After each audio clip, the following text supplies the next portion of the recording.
Aujourd'hui, j'ai rejoint la rive sud du lac Baïkal pour filer sur Ulan-Ude. À vol d'oiseau, il y avait quoi? 100 bornes, mais pas de route. Alors j'ai fait le tour.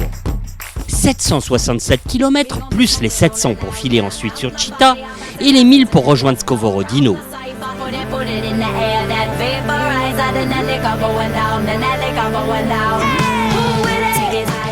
Au début, la route était trempée mais somptueuse, avec de grandes courbes et de petits raidillons dignes de Spa-Francorchamps.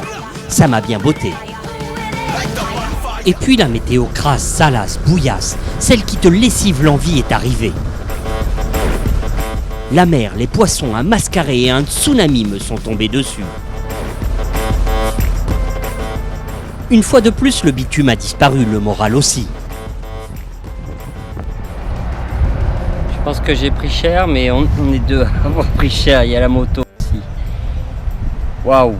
Je devais faire Ulan-Ude jusqu'à Chita. Il y a 650 bornes. De merde. De merde. Du coup, tu vois, faut jamais rien lâcher sur la transsibérienne. Des fois, tu as des gros coups de mou, mais bon, faut essayer que ça passe. Et voilà quoi, c'était vraiment bien pourri ce matin. J'ai perdu au moins 25 fois l'avant. Il y avait des ornières, il avait plu. En plus, j'ai quand même des bagages assez haut perchés. Des fois, quand ça commence à prendre un peu de gîte d'un côté, je corrige. Ça l'emmène de l'autre côté. Et chaque fois que je corrige, ça prend un petit peu plus d'amplitude de chaque côté. Tu veux voir la moto ? J'ai essayé de tenir bon la barre, mais ça m'a usé. En repartant, j'ai eu les paupières lourdes et mon subconscient m'a susurré. Vous dormez, et maintenant, vous fermez les yeux. Mais non, je dors pas, lui ai-je répondu. Tiens, regarde, j'ouvre l'écran, je respire en grand, je me repositionne sur la selle et j'évite l'autre con qui lui dort en zigzagant devant. Tu vois bien que je dors pas. N'empêche qu'il a un peu raison, mon subconscient. Putain, est-ce qu'elles sont lourdes, mes paupières. Mon regain de motivation a bien duré 10 secondes, pour ensuite faire 180 km, les yeux entr'ouverts et me dire que c'était carrément pas raisonnable. J'ai cherché un petit chemin à l'écart de la route pour m'allonger à terre et dormir un peu. J'ai trouvé. Il y avait un cadavre de renard desséché, des sortes de pierres tombales. J'ai essayé de dormir, mais mon subconscient m'a encore dit « Tu ne dors pas parce que tu as peur. » Putain de subconscient. J'entendais des bruits partout, il n'y avait plus une caisse qui passait. Et avec cette histoire de motard japonais qui s'était récemment fait dessouder, j'ai mis un coup de démarreur et je suis reparti. Bien réveillé pendant quoi 10 bornes, car mon subconscient en est revenu à son premier choix. Vous dormez. Là, je ne l'ai pas laissé faire, je lui ai dit oui, je dors. Et alors, je t'emmerde. Je me suis arrêté dans une station-service et je me suis jeté à terre. J'ai serré bien fort mon sac vidéo et j'ai dormi 3 heures. Jusqu'à ce que mon subconscient me dise « Réveille-toi, pauvre con, il y a Alexander qui est là. » Pour une fois, il avait raison, mon subconscient. Alexander était là, en train de prendre en photo ma moto sous toutes ses coutures encore humides. Alexander, il avait une Suzuki 800 Intruder, hors d'âge. Pas de combi de pluie, pas de matériel sophistiqué, des pots super trap, un 6 bar fait maison et vogue la galère. Alexander, il est russe et il visite la Russie que peu de Russes connaissent finalement, car leur pays est immense. Difficult, non? Не видел? Korea. Да, скорее ехал. I saw him in Baikal. Да.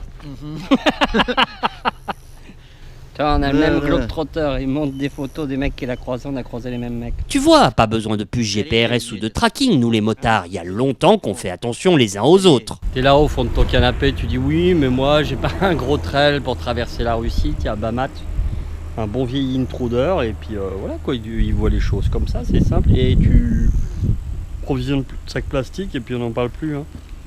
Alexander, on aurait dit Dennis Hopper dans Easy Rider.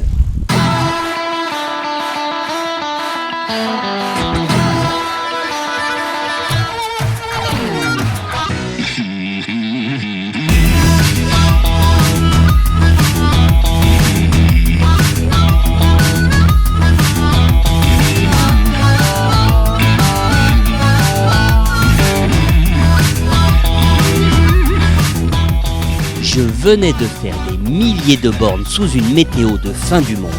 Et là, va savoir pourquoi, le soleil illuminait Alexander.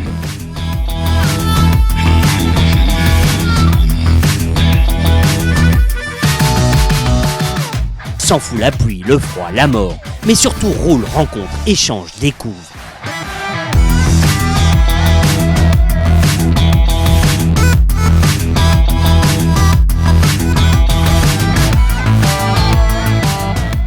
Alexander, j'ai fini par le déboîter avec 50 km/h de mieux. Non, pas pour l'humilier, mais pour l'immortaliser. J'ai roulé 10 minutes à fond comme un con.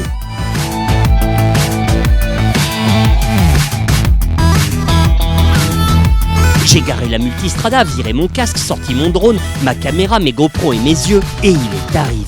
Quand il est passé, son trou d'air a déchiré le silence.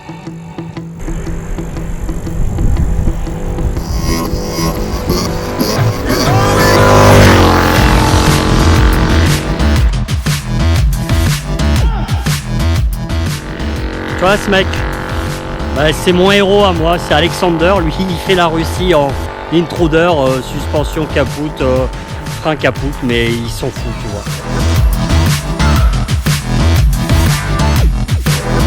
Des fois tu te dis j'ai l'impression de faire un truc incroyable, Moscou-Vladivostok. Lui tu vois il le fait avec une meule sans suspate, avec ses moyens, il dort où il peut. Il sent un petit peu la vache quand tu t'approches, mais sinon il a plein de qualités. Dans son bed il y a sans doute personne qui fait de la meule, alors il prend sa meule, va se faire des rides, prend plein de photos, puis après il se fait plein de souvenirs. Ah oui c'est ça.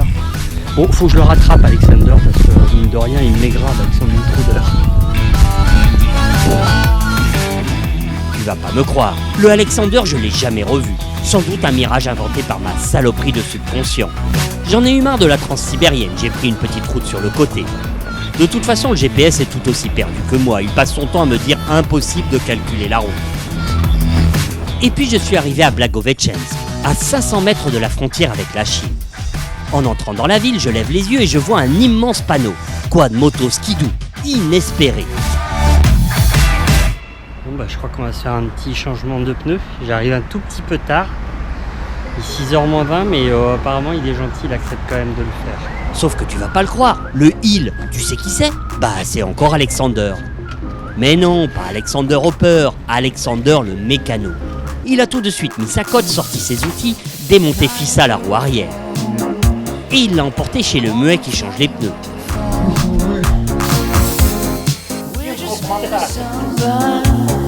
Plus gentil, y a pas.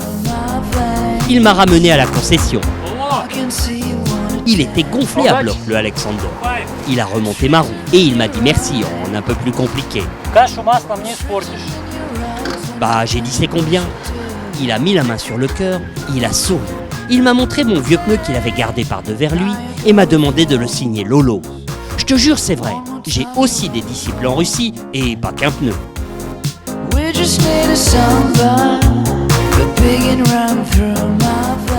Voilà comment on fait des euros au fin fond de la Russie.